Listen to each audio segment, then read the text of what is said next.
Hey guys, it's a random millennial here. Uh, haven't posted in a couple days, so I'm catching up, I guess. Uh, Yesterday was a very eventful day. I hung out with friends I haven't seen in years. Some of them, seriously, a long, long time. Um, I had a fun day of walking, drinking, y- things I used to do, and haven't done in a while. And it was great. And I thought, perhaps I was getting over things. But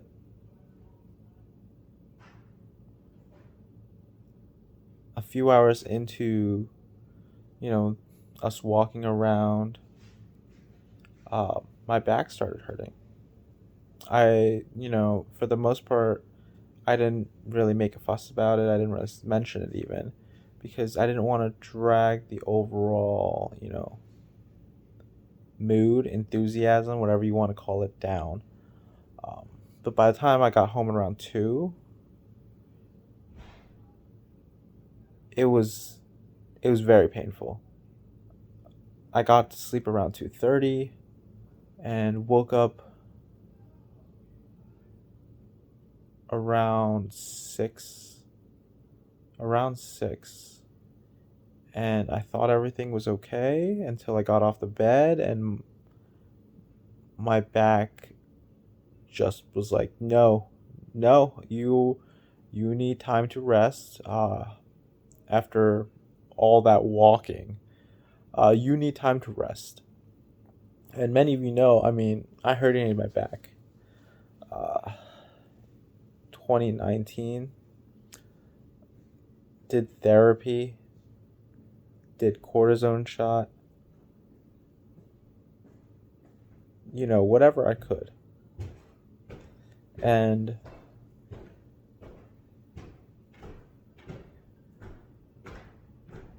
it helped. I'm able to stand up straight. I'm able to, walk, run, exercise. There's just a limit.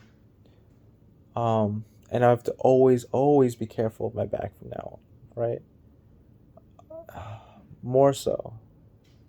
And these things are just all little reminders of, growing up, degrading, aging, all of these things that I've talked about in length of me being scared of. um, I just I had a great time yesterday, and I thought that it would have been enough to at least severely help my mood, um, my thoughts. uh, but it was only the briefest of escapes, and perhaps you just need to bank a lot of those moments, bank a lot of good times, um, things, goals, short term to, get you through day to day to day to day. But it's just really, really tough. It's really, really tough when something you are so afraid of is so intangible. It's something where when you talk to any person, their first response will be, you can't control it. You know, you cannot control aging. You cannot, and it doesn't it goes past that, right? You can't control, when you're going to die. You can't control, you know, how long you're gonna live for. You can't,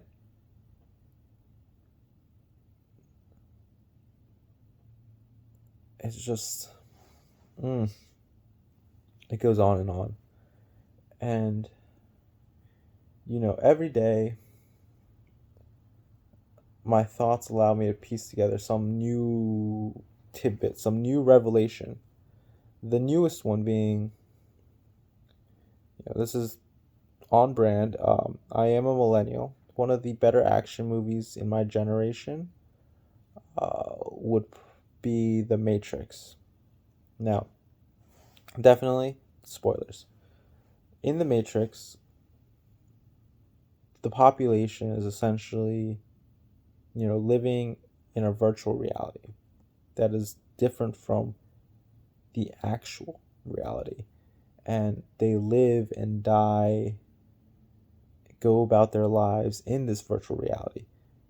The main character, Neo, is able to, is given a choice whether or not he wants to continue the status quo and be a cog in this virtual reality, or break away from it and enter the actual reality of the world around him, and he chooses to break free from this virtual reality. Now, in my case, I've come to the realization that a lot of these existential questions, a lot of these problems I've posed to myself and thought about lately,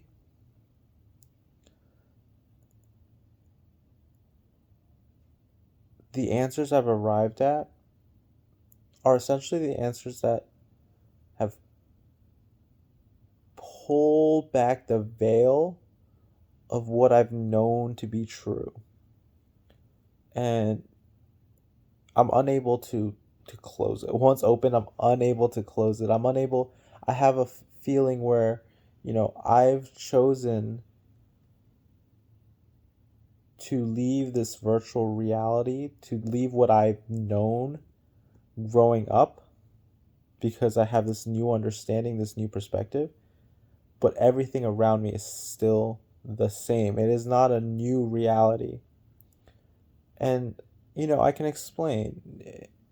For instance, I've noticed all those things you're taught as a child, right?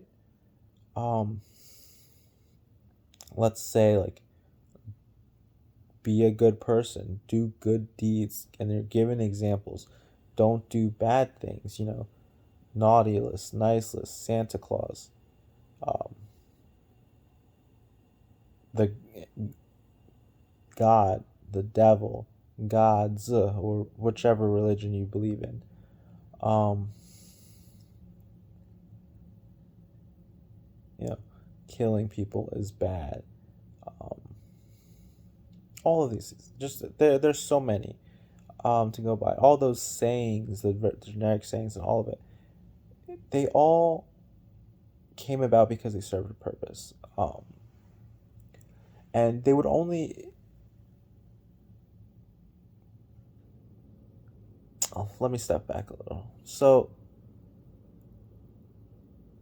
we've obviously established as a society, killing is bad. Um, you've got to, work, make a living, whether or not it's your 9 to 5 or whatever. All these things have money. All these things, have a government. They are what we tell ourselves to believe in, because it allows us to have a society as we know it currently, um, with that has some sort of stability in it, and that matters into our lives, because we as people are so frail. We're not here for a long time. In the grand scheme of things, our individual lives don't matter. I mean, unless you were someone that was game changing to the course of our history. But that's so few and far between, right? And we don't have that much history at all. So, like, mankind is not that old. In the context of the universe, you know. Uh, so it's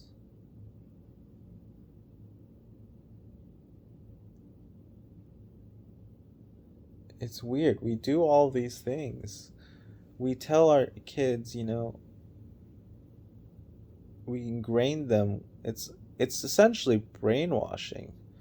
Um, all these beliefs, right? And at the end of the day, they help shield you from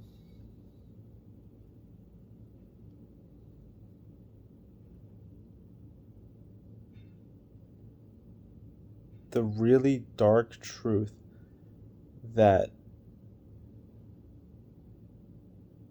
it doesn't matter.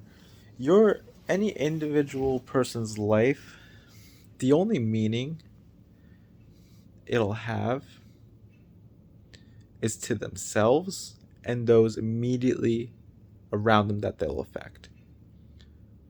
Now, I know that should be enough,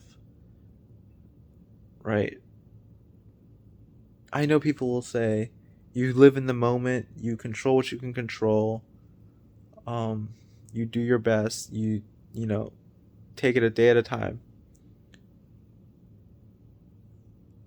I don't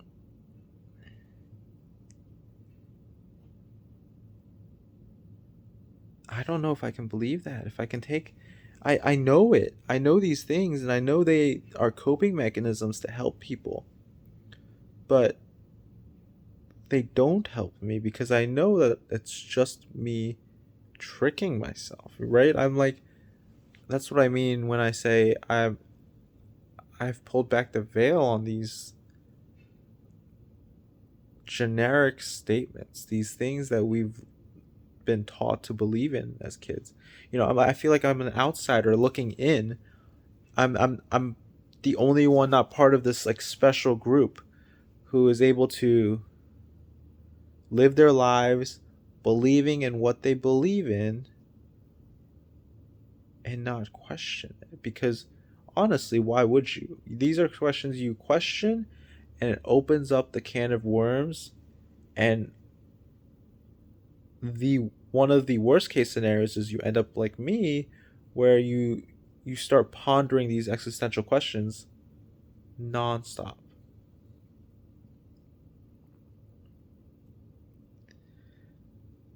I mean, I don't mean for it to be a long video today for sure, but that's just my current train of thought today. And you know what? Okay, hold on. One more. We're gonna sidebar one more thing, and that's what I feel or how I feel about professional help. Right? Whether or not it's a psychologist, um, just going into therapy. I think, and this is not speaking from experience, obviously, because I haven't gone through therapy. Um, I think my issues,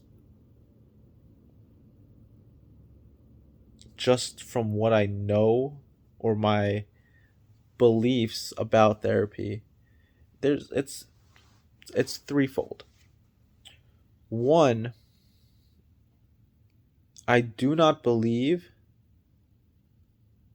whatever professional I'm speaking to, will understand, and I mean truly understand. I'm not talking about listening, being able to listen to and give feedback.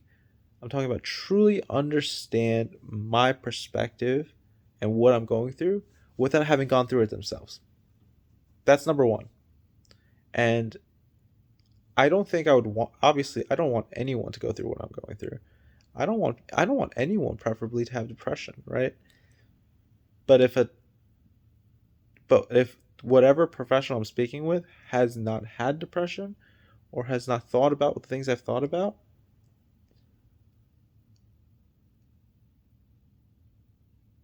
it'd be very hard for me to take their advice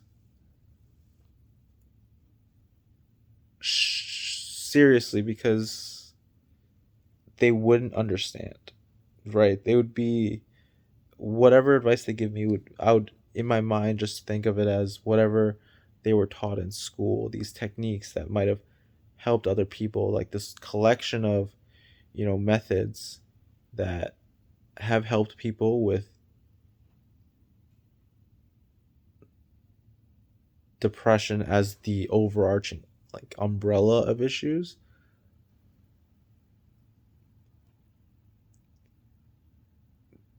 But it just seems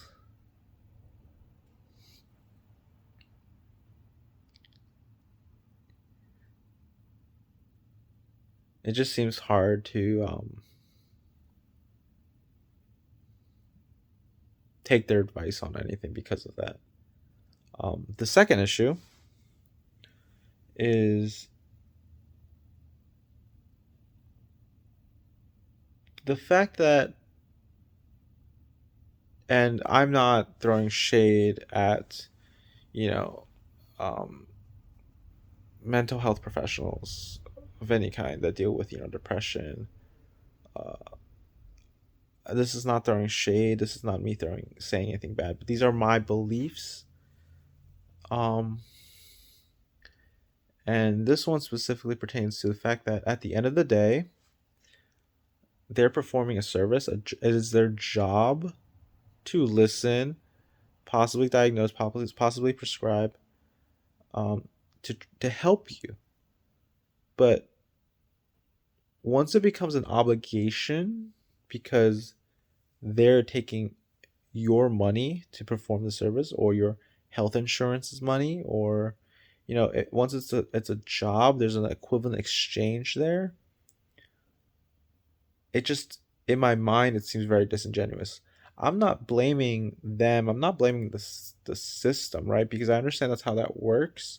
It's just when you have to pay for someone to help you, and this is obviously very general because you can talk about healthcare as a whole, whatever. I'm not going there. I'm just saying when the issue at hand is something mental and you're paying someone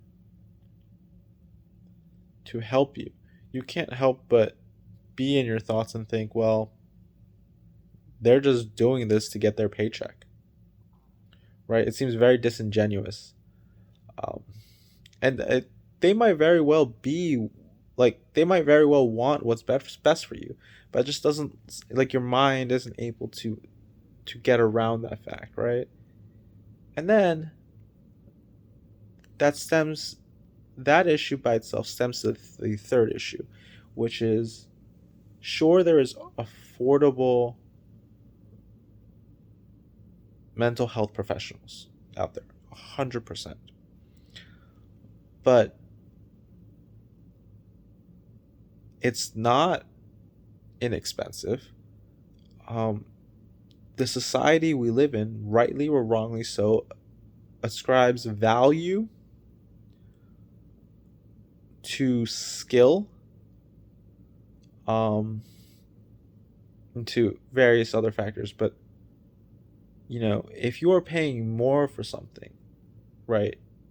It's not always true, but society has taught us that the more you pay for something, the better that something is, right? You're Whether or not it's paying for the brand, the recognition, whatever, the specific skill set, the um so if you're getting someone who is,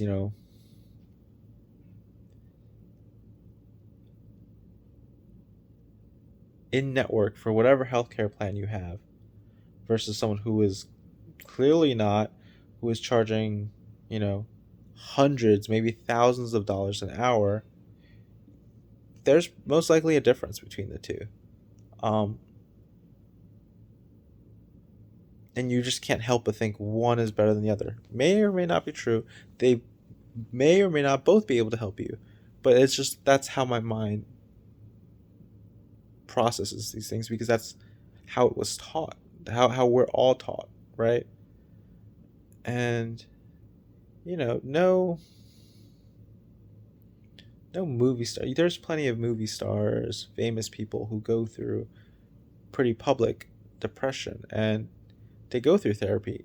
I'm telling you, none of them are going through to, some in-network provider for, a copay, or, some random professional for like $100, $200 an hour. They are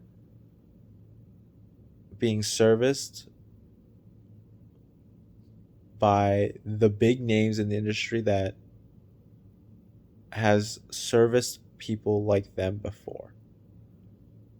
And the quality, you cannot help but ascribe or believe that that quality is higher. So that's a whole different issue, right? Those are my three big points about seeking professional help, um, and going to therapy. I'm not against it. I'm definitely open to trying. But I think, I mean, I would hope that I come off as a really logical individual, probably to a fault. And it definitely doesn't help me in situations like this, but that's just how I'm feeling. Um, that's my little update for today. Um, I'm going to take it easy. Um, hope my back feels better tomorrow, and we'll go from there. So I hope everything is well for everybody else. And of course, as always, if you guys would like to talk, um, feel free to comment. Feel free to message me. When I get it, um, I'll be more than happy to respond. Thanks, guys. Take care.